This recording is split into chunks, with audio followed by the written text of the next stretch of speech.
Welcome to our second live event on Retrieval Augmented Generation, or RAG. I'm Kevin DeWalt of ProLego, and I'm joined by Justin, Ben, and Cam. RAG is the easiest way to customize large language models like GPT-4 with your data. And today, Justin's going to demonstrate a solution he built with the Formula One rulebook. Unlike the simple textbook examples you see everywhere, Justin started with the source data and had to overcome a lot of challenges that you're going to find in your projects. He's going to share some great tips today that you won't hear anywhere else.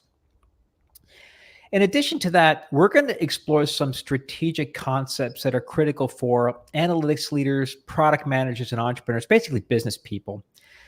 The first is the type of questions a RAG solution can answer. And the second is how to provide users with multiple options through the UI. So I'm going to call out these type of items during the demo, so you don't have to remember these two questions. But when I do, I want you to think about the data and the documents in your organization and how your customers could benefit from similar capabilities and insights. And with that, Justin, take it away. All right, thanks, Kevin. So as Kevin said, this is Retrieval Augmented Generation, and this is going to be over the Formula One regulations, and there's several of them, which I'll show you. Actually, let's do that right now. Because in RAG, as with, I'd say, almost any data science, machine learning project, you really need to start with the data. You need to know what data you're working with and what it looks like. And so in this case, the data are documents that I want to pull in so that GPT can access the information in those documents and build them into answers to questions that I'll give it. So in this case, the regulations look like this. There's a couple of regulations. There's actually quite a few.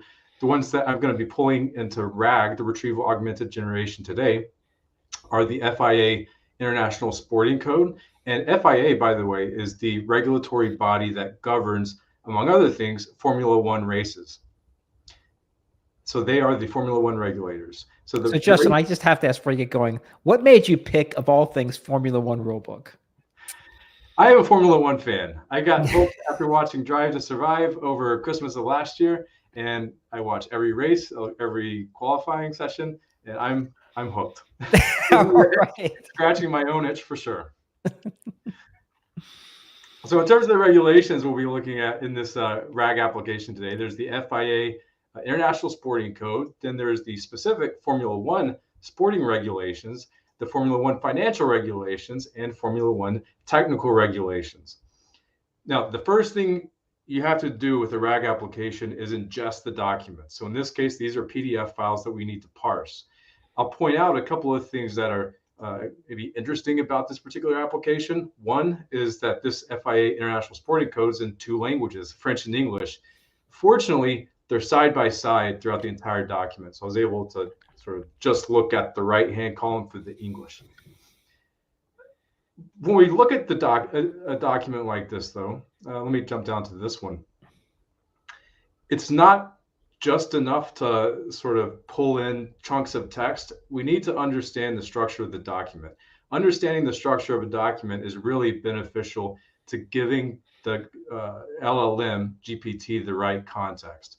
So for example, if I scroll down to look at what does this text actually look like, I see it's actually pretty broken up. It's very hierarchical. So here we have section 2, section 2.1, but in section 2.1, that's not even a full sentence. It's each F1 team must : then subsections, each of which is a continuation of this thought up here.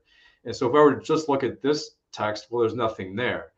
But if I were to just look at 2.1.A, that's really not enough context either, because section A must follow directly onto the stub of the sentence that was in the supersection. So I guess the point here is, before approaching a RAG application, you need to understand the documents. In this case, the hierarchical nature and the fact that there are these sort of continuing sentences across sections. And I can come back maybe in a few minutes and to talk about how that was addressed in the application. So Justin, let me just ask a quick question that I get all the time. So sometimes when I'm talking with like CTOs about this kind of capability, I'll hear questions like, well, so will this like is this is OCR, right? They like OCR is kind of the bucket they put in for like, oh, I got an image and I got to convert to text. Is this just OCR or is there something else going on here? It's not just OCR. OCR is the first step. So OCR will pull the text out of this document, but we want to also parse the structure. So I want to be able to say, okay, on page 3 of this file, which refers to a specific regulation, there is section 2, there's section 2.1, and 2.1 has these subsections, because I don't necessarily want to give GPT the whole document or even a whole page. I want to be more specific. I want to be able to reference 2.1b and have that be the context that I give the application. Okay, so I'm going to go another question deeper in this, because I know that there's a lot of data scientists out there that are frustrated with their leadership not quite getting this. And so it feels like there should just be tools out there. You just feed the PDF and it just spits out all this structure and some kind of formatting, and that should be a solved problem and it should be easy. So Justin, Ben, or Cam, why is that not the case? I can certainly answer. Ben, Cam, I know you guys are working on something very, very similar for another project. You want to jump in? Yeah, I would just say that, documents aren't formatted consistently. There's no universal standard for how you might describe a hierarchy in a document, with different font sizes or indentations, or even just different styles of like describing sections. This one, the outer sections are 2.2, but then the inner sections are indented and then they're A or B or whatever. So, we're used to looking at a bunch of documents. So as humans, we can look and we can identify these patterns and things, but there isn't a software except for maybe LLMs that could kind of do the same kind of thing, where you just can look at a document and immediately recognize the structure. Another thing that I've seen is when there are mistakes or errors in the document, we can pick up on that because we have some intuition and we see the flow of the document and we're like, oh, this shouldn't be indented.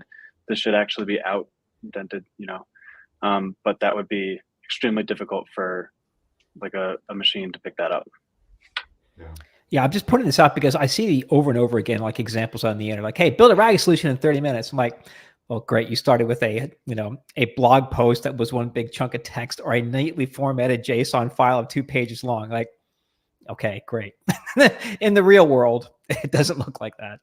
All right. Anyway, sorry to jump in there, Justin. Please go on. But this is just so important. I want to make sure people really understand the nature of the challenges there. Yeah, it is really important. And I think I mentioned beforehand, on the one hand, we want the structure so we give the LLMs something specific to work with.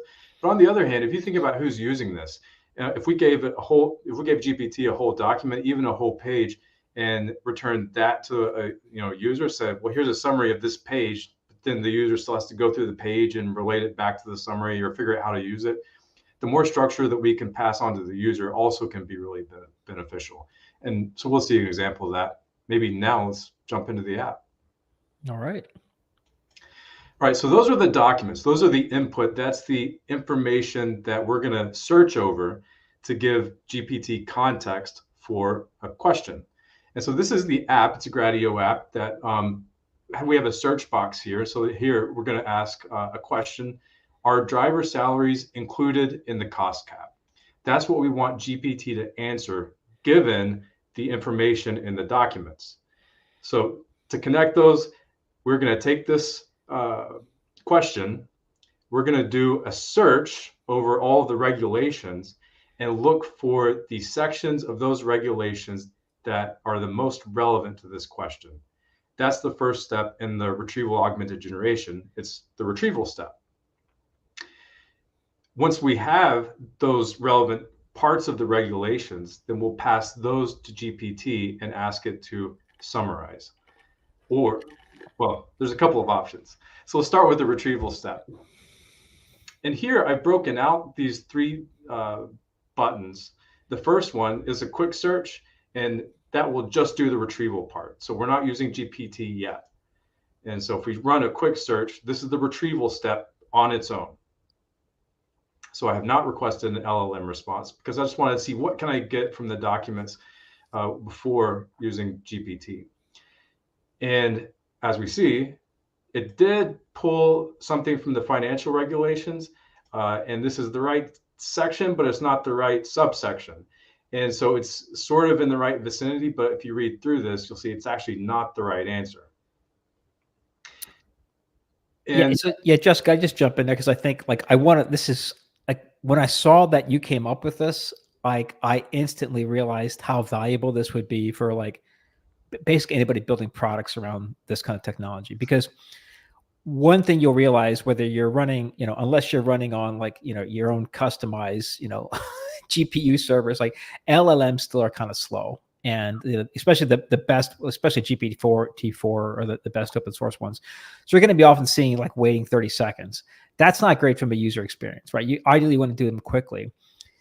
The way you've broken this out into 3 different buttons that allows the user to pick if they want something quick or they want to sit there and wait for something detailed is a fantastic way to be able to overcome the constraints of the technology and provide quick value to somebody.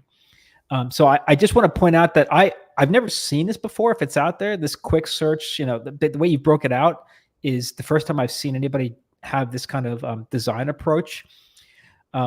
But the quick search, as you said, that's effectively running locally, just matching up the different embeddings, correct?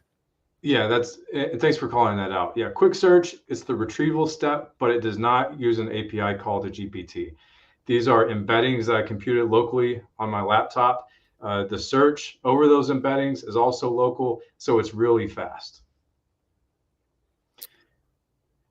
And the benefit is that it's really fast.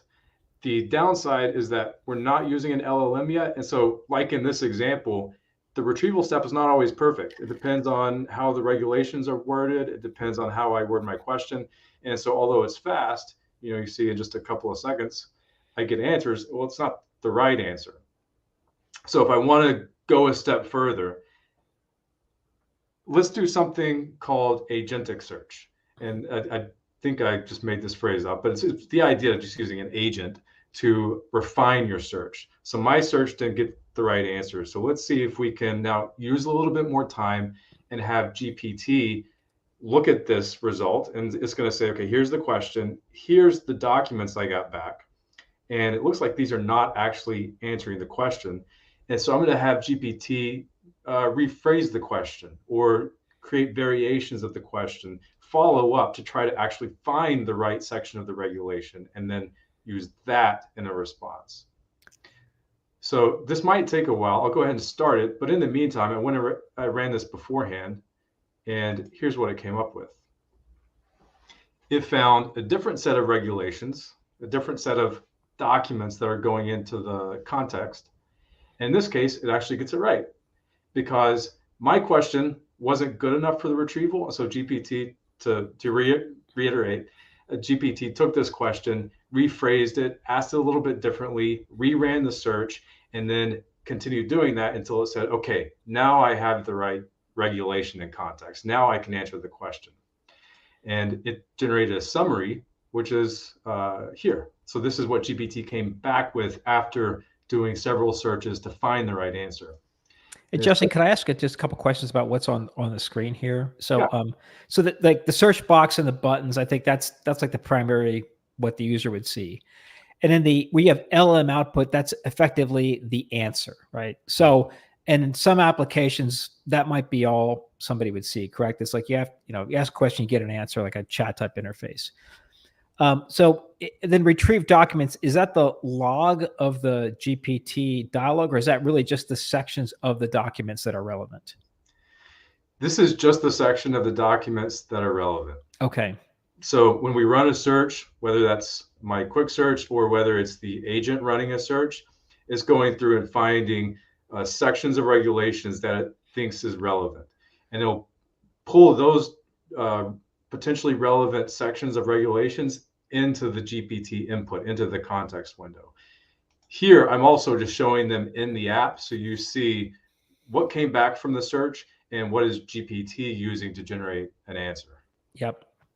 Okay, great. So you can imagine someone could design a UI that when it has those retrieved documents, there's a link to a PDF or some other source where they could go find it. Okay. Yeah. And then so in behind the scenes, there's like a lot of chatter with the agents talking to the GPT-4 model, right? Okay, the agent is the model, but I mean, you see this dialogue between what's running on your computer and what's at OpenAI's API that's back and forth, and sometimes that can give insight for the user as well, right? So I guess it depends on the use case of the application, how much of that you want to expose to the user. Yeah, that's right. There is extra communication going on that I'm not showing here. For example, how did how did this agent rephrase my question? How many times did it have to go back and forth with different questions to get the right documents? That's being logged to a console off screen, so I can look at it and debug it effectively. But I didn't feel like that was the most relevant thing to show. Yeah. In this context. Yeah, I think for this kind of a problem, it really is about a question and just trying to and it's source documents. It is not as much about the the actual basically the analysis by the model is not as relevant in this situation as compared to some other problems we've worked on, like maybe if you're trying to run SQL queries and explore data, sometimes the insight it gets in that kind of analysis in the log and the chatter with the model is pretty interesting. Yeah. Yeah, I think so. Okay, so I just jumped back to my other window, and because this took a few minutes to run because it was going back and forth, but you see, again, it got the right answer. So, and can you tell us a little about the answer? Because I'm not yet a Formula One fan. So race driver salaries included in the cost cap, and then so Formula One teams have a cost cap. It's a budget that they're allowed to spend on the development of their cars, and they're not allowed to go over that budget, over that cost cap. It's like the salary cap for the NFL, basically. You can't spend $1 billion on your car. Okay. Right. Yeah. Because it creates sort of unfair competition. Because before the cost cap, the winning teams would get more money, and they would put more money into the cars, and they would keep winning. It is not as fun, perhaps. But anyway, I was curious, are driver salaries, because drivers can be paid quite a bit, is that included in the cost cap? And it turns out they're not included in the cost cap. So you can pay your driver as much as you want to, but you have restrictions on how much you can put into your car. And there's actually a lot of financial regulations. Quite a bit of the financial regulation document deals with the cost cap. What's the cost cap? What's included and what's not? And so there's a lot of not only very specific regulation, but also a lot of specific terminology, which was something that I thought about in developing this application. Is how do we address? And so here's an example. If we go down to the regulation, you can see some of these specific terms and phrases. This is actually the part of the regulation that was most relevant in constructing this answer, which you see is section 3.1b. And it says in calculating relevant cost, that's a very specifically defined phrase. The following cost amounts and total within total cost, which is also a specifically defined phrase. There's a reporting group, which means something specific. And even down here, you see cost of consideration. And this is, I think, the best example. The word consideration, yeah, it's an English word. So our pre-trained embedding model knows what consideration means generically. GPT knows what consideration means generically, but here, consideration has a very specific meaning. I wanted to convey that information to GPT. So what I haven't showed yet, but right underneath here, I'm also looking at definitions from the regulations. So in addition to searching the regulations, I look through all of the regulations that come back from a search and look for capitalized phrases in this case, because those capitalized phrases normally have very specific definitions, and those definitions are provided in the regulations. So I mentioned consideration as being a specifically defined term. Well, that same regulatory document has a list of definitions in which it defines consideration as short-term employee benefits, post-employment benefits, salaries, fees. You see this very elaborate definition. So I didn't want to just give the regulations. I wanted to make sure that GPT had the relevant definitions for terms in those regulations. And I specifically created a search over definitions to combine both the regulations with the relevant definitions. It's kind of a mouthful. Hopefully that makes sense. Yeah, this is great, Justin, because I'm actually as you're going through this, I'm thinking about the kind of problems we run into on client projects, because a lot of times we're dealing with contracts or technical specifications. You don't, nobody hires us to do a chat on their blog, right? I mean, it's like, it's just not that. I mean, you can spin it up pretty quickly. But how did you know to do this? Like, how did you know you had to pull out like a capitalized word definitions? I have to include definitions in there. Like, trial and error. There was experiments, seeing, running different questions through the search and then through GPT, seeing what it got right, seeing what it didn't get right. And actually, this was the question that led to this discovery, because I kept asking, are driver salaries included in the cost cap? And it was consistently giving me the wrong answer. Well, why was GPT giving me the wrong answer?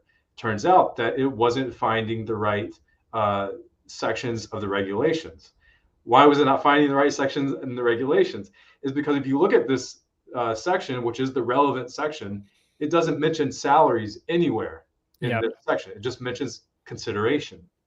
Okay, so when I read that, as me, a human, I see that. So, well, what's a consideration? And then I go to the definition section of the regulations to say, oh, well, consideration includes salaries, and benefits, and bonuses. And so that, well, if I didn't know that, GPT is probably not going to know that. So it needs to know the definitions in addition to the regulation, and then just some software, pattern matching to pull in the right definitions given a regulation. Yeah, this is just a great example of this. There's this myth out there that somehow, like, of course, it's like, well, AI is going to make software engineers irrelevant, or that. But more than that, it's just that you're just plugging these things in, they're solving problems. And what I've observed from your work, everything the three of you are doing, is that this becomes an even more creative programming exercise than traditional rules-based programming, because you have so many other options, and there's no way to get to these kind of solutions other than trying something, seeing what happens, being creative, trying something else. And to some degree, like, all software engineering is like that, but there's a lot of just writing rules, and there's a lot of the grind associated with traditional rules-based software. But this stuff, it's wide open. You just don't know what the solution is, and will it work? Probably. You just have to you just have to find a way to get around it. Yeah, it's a lot of trial and error, and it's actually why this 3-button approach started, because I was just doing kind of LLM searches or just full RAG, and then I wasn't getting the right answer. I said, well, why not? Well, it must be the retrieval. And so why don't I just put retrieval in here so I can help debug it, and then that debugging process say, hey, this is actually really useful. Having the option to do a quick search, just retrieval versus the full RAG. Ben, you look like you have a more interesting and insightful thought on your mind than ones that I usually bring up. Oh no, I was just thinking about what you were saying about how it's sort of a creative exercise, and I feel like that's kind of the machine learning field. It's not just oh, I have this algorithm that I need to implement. It's like, can I even solve this problem? And then oftentimes the challenge is like, how do I tell whether I've solved it or not? So you also have to build a system, figure out how you're going to evaluate your results. I feel like that's oftentimes just as big of a problem as actually building the solution, is figuring out how you're going to evaluate it. Yeah. All right, I've taken us on a tangent, Justin. Back to RAG. So we've talked about quick search and agentic search. And to recap, quick search is just embedding-based retrieval with the cross-encoder, if we want to get to those details. But it's just search. It's all local. It's fast, but it's just kind of a one-shot thing, and you might not get the right answer. Agentic follows that up with having an LLM look at the results from the search, say, does this actually answer the question? If it does, it'll tell you, here's a summary and here's why it answers your question. If it doesn't, it can ask another question. It can keep going, running additional searches until it gets the right answer. So you're like, if I'm following you right, that you ask the LLM to go answer the question, and then you ask the LLM to evaluate the answer and say, does this answer the question? If not, go try again. Okay, so that's why it takes a long time, is because it can be, Yeah, it could take a long time. Usually within 3 to 4 steps, it'll figure it out. Okay, so a minute or two, basically. Yeah. Okay. But in the middle, there's sort of a middle ground, search and summarize. And this doesn't use any sort of agent approach. So it's not going to ask additional questions or evaluate if it has really the right answer.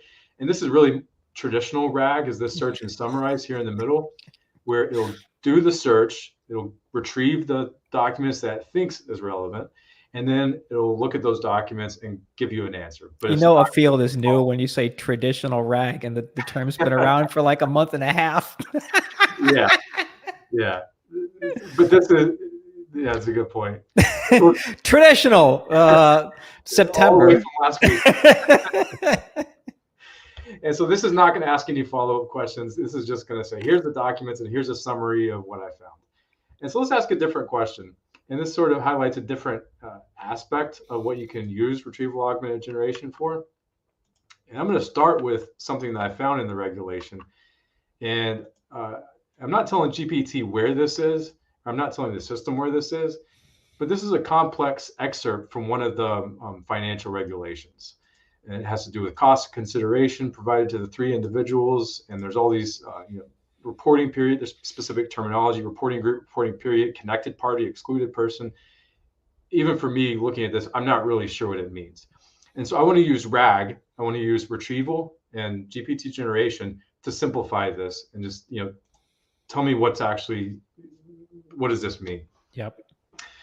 So when I hit search and summary, okay, this is GPT-4 API error. Yeah, for some reason, over the last day or so, I've been getting a lot of timeout, or a couple of timeout issues with GPT. So let's try it again. So while that's running, okay, well, I guess that happened fit. But I guess in the beginning, I was talking about different ways to use this. This is a completely different application of the technology, where you imagine you've got complex technical information or legal details, and you have to summarize it for an audience that's not steeped in the information. That happens everywhere. When you have like different employees who don't have to go to law school or engineering school to understand something. Well, so let's see what it says. So it finished, yeah, and it just to review what it did. The first thing, it just did a search. It found some regulations. It found the one I was referencing. And then the summarized part is LLM, is GPT. Tell me in simple terms, what does this mean? And it says the regulation means that when calculating the total cost that the F1 team spent, the team should not include the money or benefits given to the top 3 most expensive people, unless already excluded by a different rule, or their close associates. And so this has to do with the cost cap, what's included and what's not. And it's taking all this very specific terminology, excluded persons, the reporting group, and just saying the 3 most expensive people, employees, are not, their salaries and bonuses and fees and payments are not included in the cost cap. Yeah, I don't know anything about Formula One, but I tell you, that language you put in the search box there, I started reading it and I mentally checked out. Because I don't know what the heck. I mean, all costs of consideration, and then I guess the lawyers would probably say, don't make legal decisions unless you go to the source document. But yeah, but what does this mean if I'm somebody who's not a lawyer? Or now I get it. Okay, don't include the 3 most expensive people. Yeah. And this is another situation where, it's looking at the retrieved regulation, but the retrieved regulation has all the same terminology. It has, consideration, total cost, reporting group, et cetera. But the system, I baked in these definitions. So if it was just looking at this retrieved regulation, GPT still wouldn't be able to answer the question, I don't think, because it doesn't know maybe what the cost of consideration means exactly.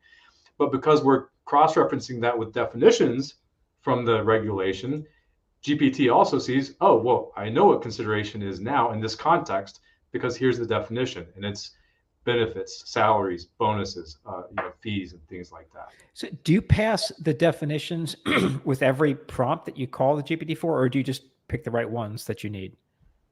I pass only the definitions that are referenced in the regulations that were returned by the search. So Run a search, get regulations. And I go through the regulations and look for phrases that look like their definition, they're defined. In this case, it's capitalized phrases. So consideration is capitalized, reporting group is capitalized. So I assume that those are definitions. So I go get those definitions, and then I take the regulations and the definitions and give those to GPT. Okay, when you say when I do the search, that's just the embedding local search. That's not a search with GPT. Okay. Yeah, just the local retrieval step. And just to clarify here, because I'm looking at the code while you're explaining. That's cheating. So you have the agent, you have the agent is kind of doing this iteration with GPT, and you have functions that it can call. So those functions can look up definitions or search regulations. The output of those functions ends up going into a message that goes to GPT as part of the agent interaction. Correct. So it's like, so you give the prompt, say you can do this, it responds with a response and a function dispatch, which is like, here's the function to call, here's the arguments. We're calling that function and then putting the results back into a message that we're sending back, and it's iterating on. So it's not just that these things are showing up here, they're going directly into the context that's going back into the LLM. Yeah, 100%. So I'm showing it here to provide context, but these are going to the message to GPT so that it knows how to answer the question. All right, I'm capturing key themes here in the notes. So I got so far, oh, look at that. That's cool. I clicked on the thing. Parsing, understanding the user, and iteration are kind of the key sort of engineering themes we've hit on in this discussion here. All right, I'll try to add some more here. And on how do I make that go away? Hide. There we go. Okay. I'm learning how to use the streaming application as we do this.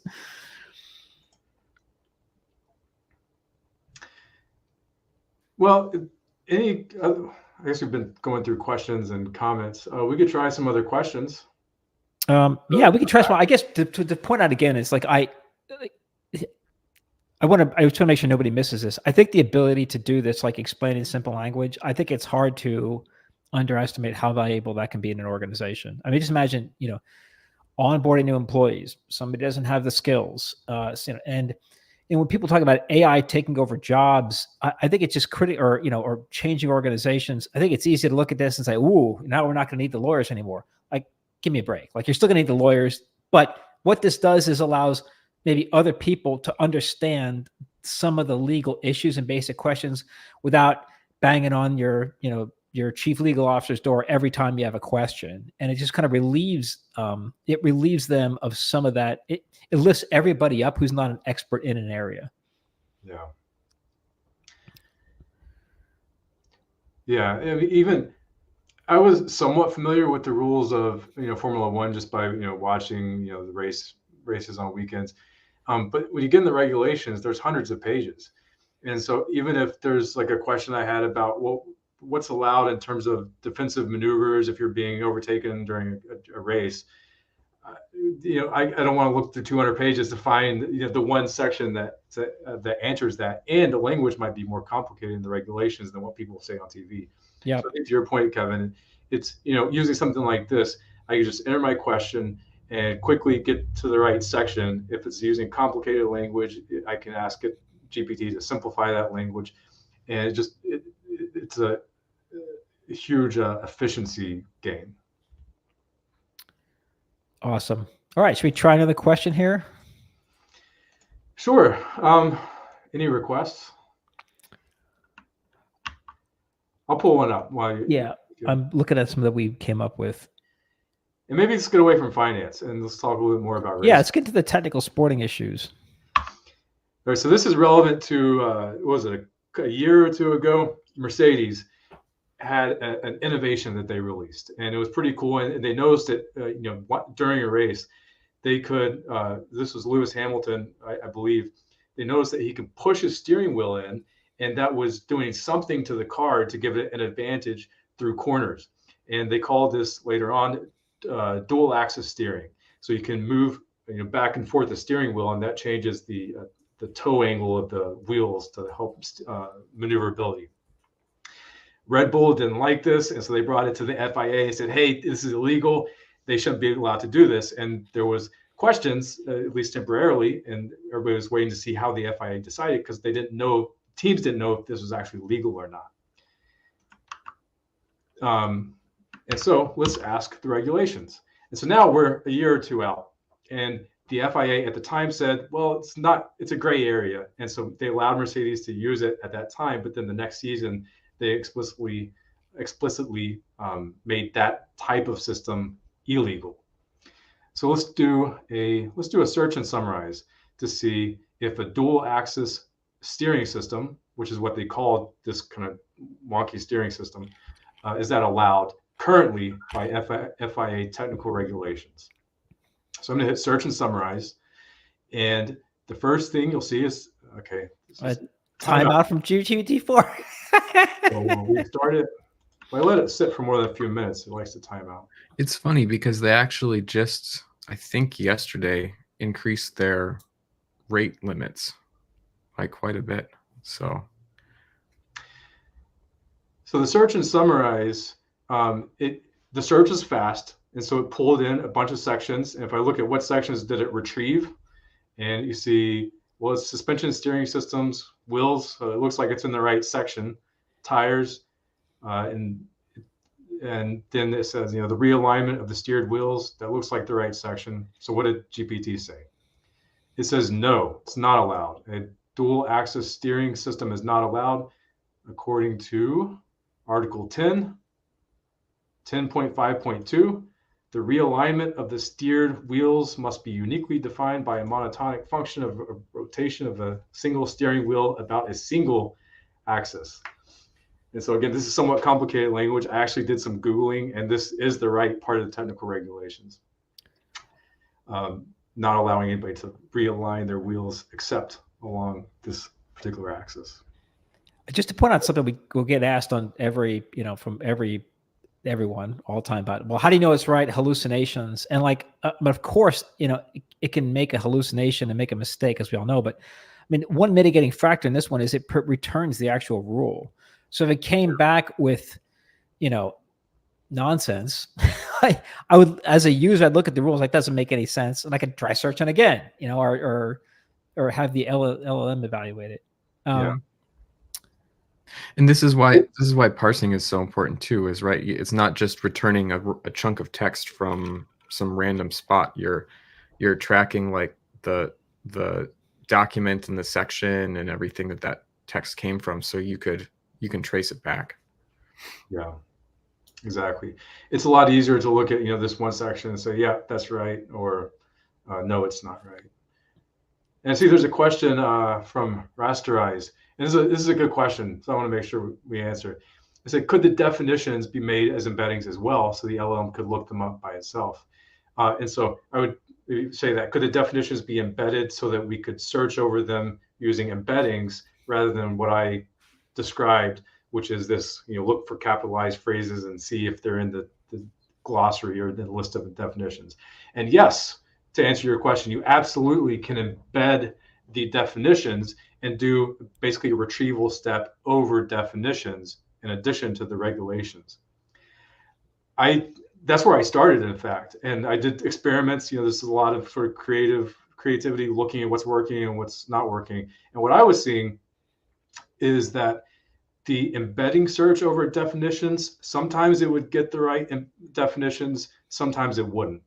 It wasn't 100% reliable. It was pretty good, but I thought I could do better by, in this case, it was sort of easy because all of the specifically defined technical terms were all capitalized phrases, and the definition section was one section that I could pull out, and it had quoted definitions. And so I found that in this particular context, it was more reliable. I got much better definition matches by using basically a rules-based approach. Look for capitalized phrases, look to see if those capitalized phrases exist in the dictionary, and if they do, then return it. But yeah, in general, embedding-based search, depending on your application, that could work as well. So Justin, related to this, I'm going to borrow something you said to me earlier this week, because we were talking about options on a client project, is that is this a difference between working in embedding space and working in text space? Is that okay? So I was asking Justin about, hey, why can't we make the embeddings better on a particular project? And Justin said, actually, what would give us a bigger lift is using an LLM, because we can go from embedding space to text space. And I pretended like I understood what Justin was talking about, but I really didn't until now. So I get now. So yeah, you could put the definitions in the embedding, but if you do it with the LLM, you get better results because LLMs are better at reasoning. Is that the right way to interpret that?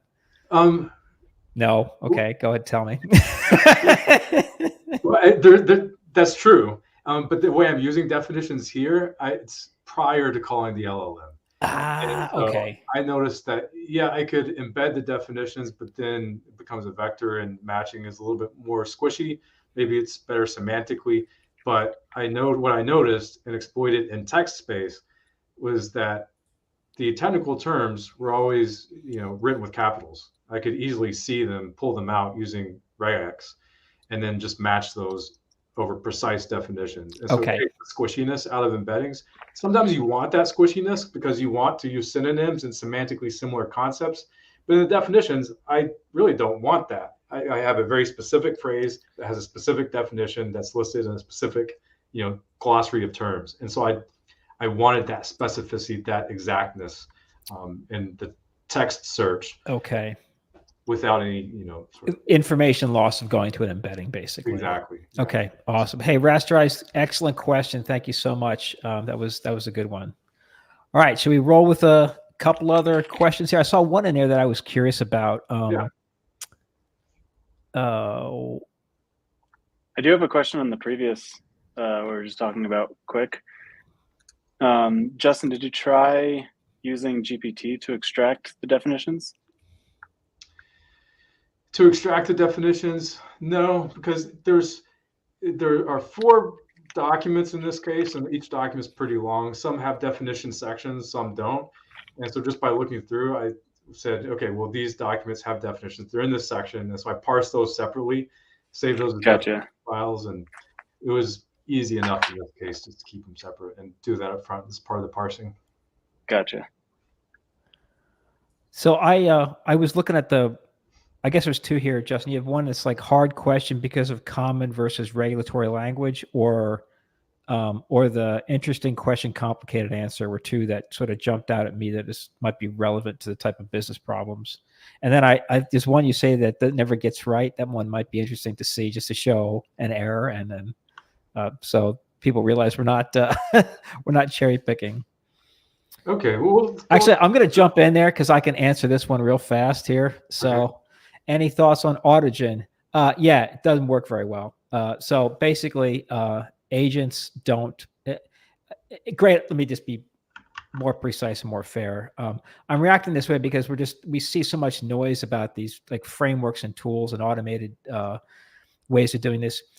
When you start working with this technology, what you realize is that these LLMs are not yet good enough to sort of automatically do lots of stuff for you. It takes an engineer thinking, iterating, going through feedback to actually to develop something. In fact, we actually tried building effectively our own Autogen ourselves to do a lot of the agent management and coordination that Justin was talking about, and we spent a lot of time on it. I know, Cam, you spent a lot of time on it, and we tried getting it to work. And then I looked at the output, and it took up like 1,400 pages in Google Docs or something. Like we couldn't get it to converge and everything. And the technology is not that good yet. And so I know it's probably the future. It's super exciting. What they're doing is really interesting, and I would love to get there.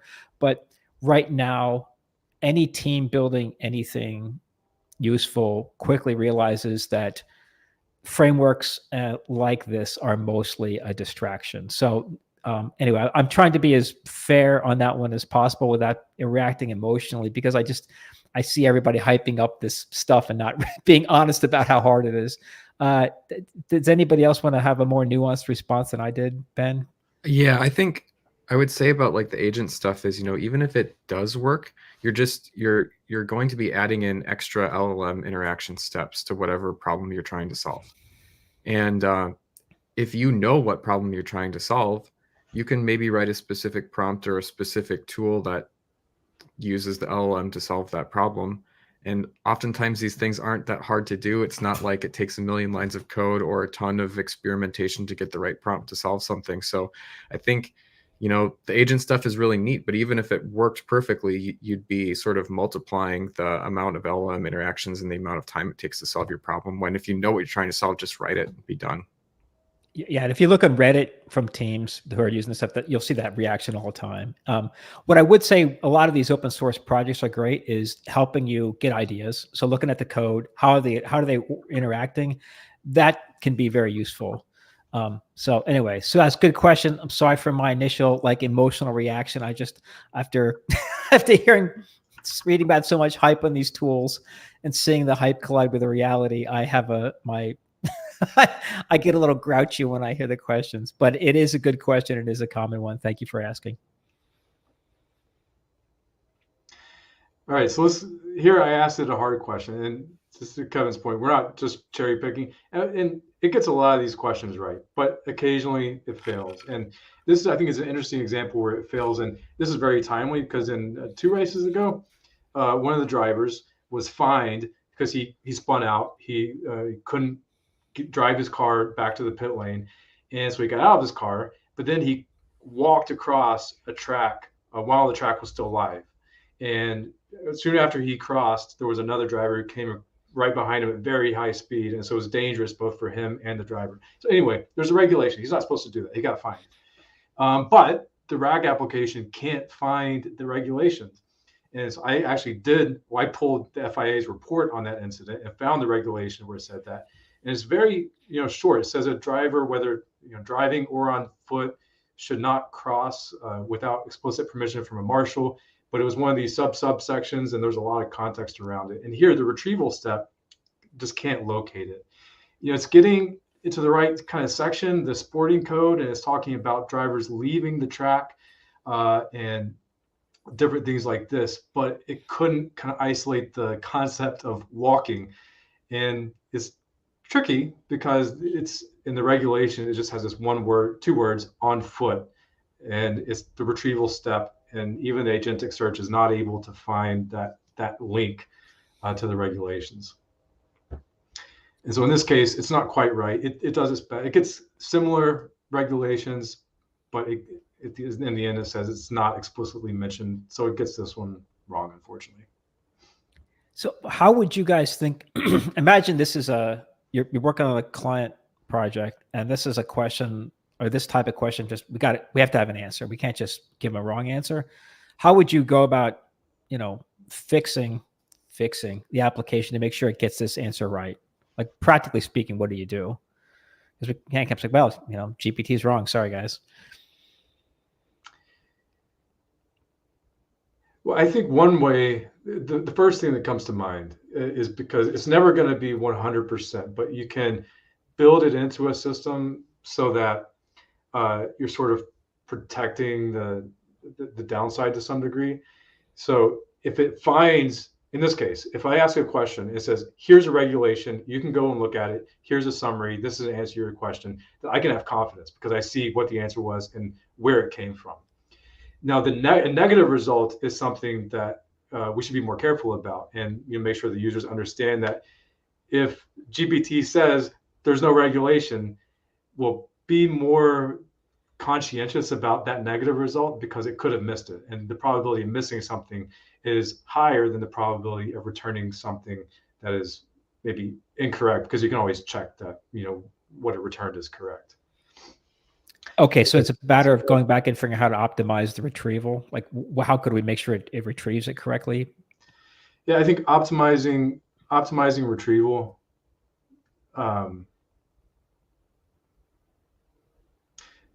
Optimizing retrieval to help get the results when they're there, but then also, let's see, what's a good way to say this? If I ask it a stupid question, like, are there rules about, pets in the garage? And I don't think there are. It's going to say, well, there's no result. And so in other applications, we've added sort of, I'm not sure if this fits perfectly, but it's top of mind. So adding reasonableness checks, say, Right. does this look right? Is this a reasonable thing to ask? which that's not going to fix this one exactly. This is a tough one because a negative example is easier to miss, in the sense that if GPT gives you a negative result, it could be because it's not there or because it missed it. And disambiguating those two error modes is tricky. And sometimes, I mean, even just simple like cues in a UI, like a little red text that says, didn't find it. Like, hey, double check this answer because it didn't find a result. More likely to be wrong. There's sometimes really simple things you can do on the user side that you don't have to fix everything in the application. Yeah. Yeah, and also you don't deploy this technology, in an air traffic control system for heart surgery, right? Like there's also like if somebody gets the wrong regulation on a sporting event wrong, it's not the end of the world. Yeah. And I think this also goes back to something you said earlier, where this technology can really be an aid to somebody who already generally knows what they're doing. And so if I know a regulation exists and I just want to find it or maybe understand it better, or find all references to that regulation, or if FIA comes up with an updated policy, I need to search through the existing regulations to see where things changed or how it affects my internal policies, then that's where it can be really useful, because I'm still the expert, but this is now a tool that can get me to the right spot, can help me understand things more efficiently. All right, this was great. I guess we're getting close to an hour here. Do you want to ask another question, Justin? Do you think we've kind of hit everything? Well, I pulled one up. Okay, great.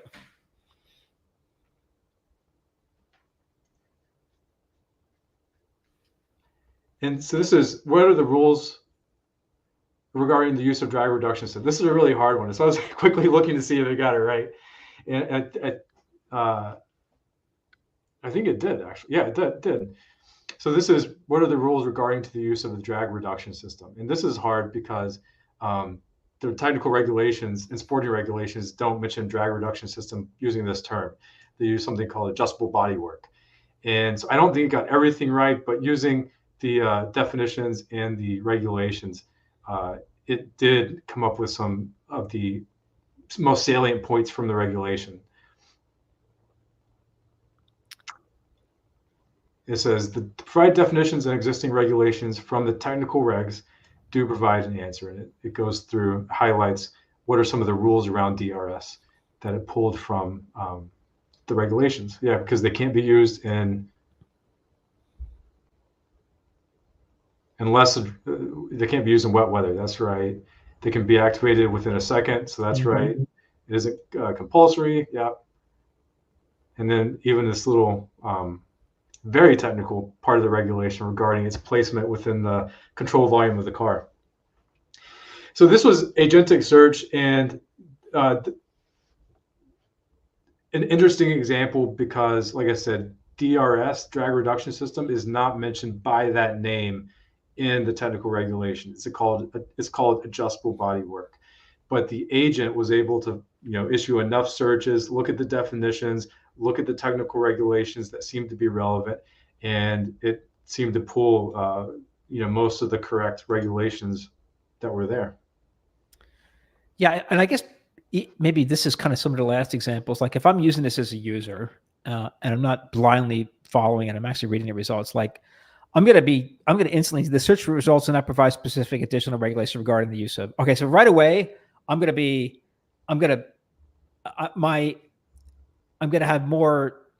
pay more attention to what it says because it's already told me it can't find something. Yeah. So it's sort of, again, it's just like basic. This is kind of so like basic when users start using this stuff, they're smart enough to realize this. Like, oh yeah, I don't trust it when it does that if it can't find it. I mean, this is kind of something, or like, well, yeah, it's not good at answering these type of questions here. Yeah. Something else, what you just said kind of jogged my memory, because I tried this earlier, but you just asked a few minutes ago about how can you make this more reliable? And here, this response seems a little less definite. It's not giving me specific section, citations, for example. And so maybe it didn't get this one quite right. What I can do is run this query several times and look at the output from several different searches. And originally I had this hard coded, but it can take a long time. It could take 5 to 10 minutes. to kind of create all these variations and then synthesize a response. But what you get is a more consistent answer.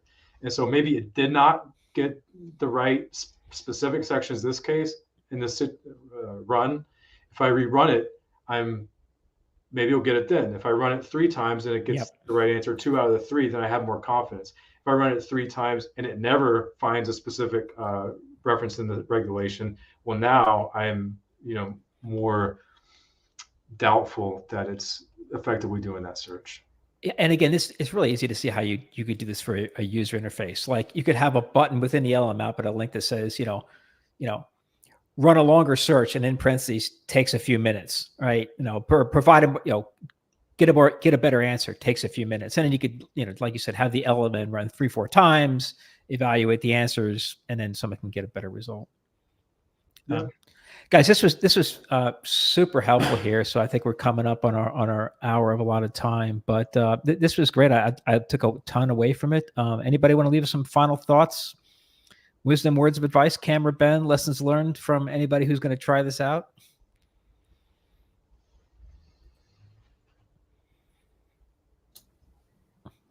Cam, somebody's going to start a RAG application very first day. They say, Cam, what should I do? What's the advice you're going to give them? Be patient.